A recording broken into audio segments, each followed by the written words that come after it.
विश्वास। भारताचे माजी पंतप्रधान भारतरत्न अटल बिहारी यांच्या वाढदिवसाच्या निमित्ताने 22 डिसेंबर रोजी रत्नागिरी येथील भाटे समुद्रकिनारी भव्य वाळू शिल्प साकारले जाणार असल्याची माहिती भारतीय जनता पार्टीचे जिल्हाध्यक्ष राजेश सावंत यांनी पत्रकार परिषदेमध्ये बोलताना दिली आहे। भारताचे पूर्व पंतप्रधान भारतरत्न श्रद्धेय अटल बिहारी वाजपेयी जी यांचा जन्मजयंती दिवस संपूर्ण देशामध्ये सुशासन दिन म्हणून साजरा करायचा आहे, करणार आहोत।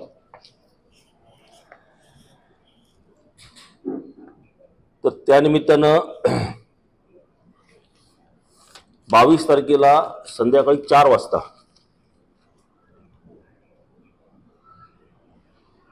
भाटे समुद्रकिनारी अटल बिहारी वाजपेयी साहेबांचं वाळू शिल्प हे रत्नागिरीतले मांडवीतला कलाकार आहे, त्याच्याकडून ते साकारलं जाणार आहे। भारतीय जनता पार्टी आणि मांडवीतले कलाकार असं म्हणून तो आपण हे करतो ते वाळू शिल्प। त्याचं उद्दिष्ट एवढंच आहे की देशभरात असे कार्यक्रम विविध होत असताना आपल्या या कोकणाला अथांग असा जो समुद्र मिळाला आहे त्याच्यामध्येच कुठंतरी एक वेगळेपण असावं याच्याकरता तो प्रत्येक भागामध्ये काही ना काहीतरी वेगळ्या पद्धतीनं कार्यक्रम केले जातील। तसंच आपल्याकडे हा समुद्रकिनारा असल्यामुळे वाळूचा आधार घेत आपल्याला ती एक कल्पना आपण मूर्त स्वरूपात आणण्याचा प्रयत्न करतोय। तर ते संध्याकाळी 4 वाजता त्याचं आपण ओपनिंग करून साधारण 9 वाजेपर्यंत लोकांना ते उपलब्ध होईल पाहण्याकरता। आणि ते आपल्या माध्यमातून जर पेपरला आपण व्यवस्थितरित्या त्याला ठळक बातमी म्हणून केलं तर जास्तीत जास्त लोकांनी पाहता येईल। 22 डिसेंबर अशासाठी की रविवार आहे, रविवारच्या लोकांना ते पाहण्याकरता जास्तीत जास्त लोकांना पाहण्याकरता उपलब्ध व्हावं। आणि ते एकच दिवस टिकतं, साधारण पण टिकतं, 2-4 दिवस पण टिकतात, परंतु तिथे समजा काही गुरं गेली किंवा अन्य जनावर काही गेले तर त्याचं ते विटंबना करू शकतात। आणि हे भारताचे माजी पंतप्रधान आहेत, भारतरत्न आहेत, त्याच्यामुळे एकच दिवसासाठी आपण ते सुरक्षितरित्या कसं राहील या दृष्टीने आपण तो कार्यक्रम करतोय। 25 तारखेला अटल बिहारी वाजपेयींच्या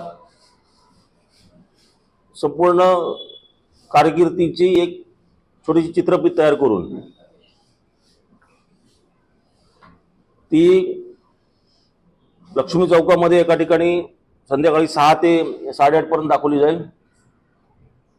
तेलियाळी नाक्यावर ती 6 ते 8:30 पर्यंत दाखवली जाईल।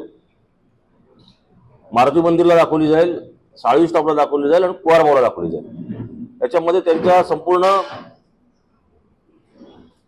जे त्यांचे व्यासंगी सगळे गुण आहेत त्याच्यामध्ये ते कवी होते किंवा त्यांची भाषणं, त्यांनी पंतप्रधान म्हणून घेतलेले निर्णय, या सगळ्यांचं त्याच्यामध्ये एक छोटंसं क्लिपमध्ये ते 15-15 मिनिटाचं येईल। आणि याच वेळी मनोज पाटणकर जे आमचे एका विषयाला आपण त्यांना प्रमुख केले, ते मराठी राज्यभाषेला अभिजात भाषेचा दर्जा जो मिळाला आणि तो केंद्र शासनाने तो निर्णय घेतल्यामुळे त्याचं अभिनंदन करण्यासाठी काही व्यासंगी लोक जे या भाषेसाठी किंवा या विषयावरती काम करतात अशा लोकांना बोलवून त्या ठिकाणी त्यांच्यावर ते स्वतः मराठी भाषेला जो दर्जा मिळाला आहे त्याचं खरं काय, त्याचा काय फायदा झाला, त्याच्यामुळे काय होणार आहे आणि ती किती वर्षाची मागणी होती या संदर्भामध्ये मनोज बरोबर ना ते त्या बाबतीत तिथे सगळ्याच ठिकाणी अगदी 22 तारखेला सुद्धा आम्ही त्यांना आणण्याचा प्रयत्न करणार आहोत, रत्नागिरीची जी व्यासंगी मंडळी आहेत त्यांना। आणि ते इतके वर्षाचा जो मराठी भाषेला अभिजात मराठी भाषेचा दर्जा मिळावा ही जी मागणी होती ती नरेंद्र मोदी साहेबांनी पूर्ण केल्याबद्दल त्यांचं अभिनंदन। आणि त्या संदर्भामध्ये काही चर्चा करतील तिथे। दुसरा, भारताचे माजी पंतप्रधान भारतरत्न अटल बिहारी वाजपेयी हे भारतीय जनता पार्टीचे नेते असले तरी त्यांच्यावर सर्वजण प्रेम करायचे असे रत्नागिरी जिल्हा भारतीय जनता पार्टीचे अध्यक्ष राजेश सावंत पत्रकार परिषदेत बोलताना म्हणाले। आणि त्यामुळेच अटल बिहारी वाजपेयी यांचे रत्नागिरी येथे स्मारक व्हावं म्हणून जागा मिळण्यासाठी आपण जिल्हाधिकारी रत्नागिरी यांना निवेदन दिले आहे असं ते म्हणाले। विषय असा आहे की या निमित्तानं आम्ही जिल्हाधिकारी महोदय यांना एक विनंती करणार आहोत की ह्या तसं बघायला गेलं जिल्ह्यामध्ये कुठेच अटल बिहारी वाजपेयींचं एखादं स्मारक असं कुठे दिसत नाही. आता ते स्मारक म्हणजे तो पुतळाच असावा का असं आम्ही या बाबतीत अजून काही विचार केलेला नाही. परंतु त्यांचे जे काय वेगवेगळी रूपं आहेत त्याच्यामध्ये ते असलेले विरोधी पक्षात असलेले असतानाचे त्यांचं संपूर्ण देशाबद्दलची परदेशात जाऊन केलेली भाषणं असतील किंवा त्यांनी जेव्हा भारतीय जनता पार्टीचे अध्यक्ष म्हणून त्यांनी जे पूर्ण देशामध्ये फिरले त्यावेळेचं त्यांचं जे स्वरूप असेल किंवा कवी म्हणून म्हणायचं ते त्यांची जी वेगळी कविता रचना आहेत त्या संदर्भात त्या सगळ्याचा पूर्णपणे एक कुठेतरी एक जनतेला बघण्याकरता, कारण अटल बिहारी वाजपेयींबद्दल भारतातला कुठलाही माणूस तो कुठल्या विरोधी पक्षाचा असेल किंवा कुठल्याही क्षेत्रातला माणूस असेल तरी तो त्याच्याबद्दल त्यांच्याबद्दल फार मोठी आस्था असलेली सगळ्या देशात.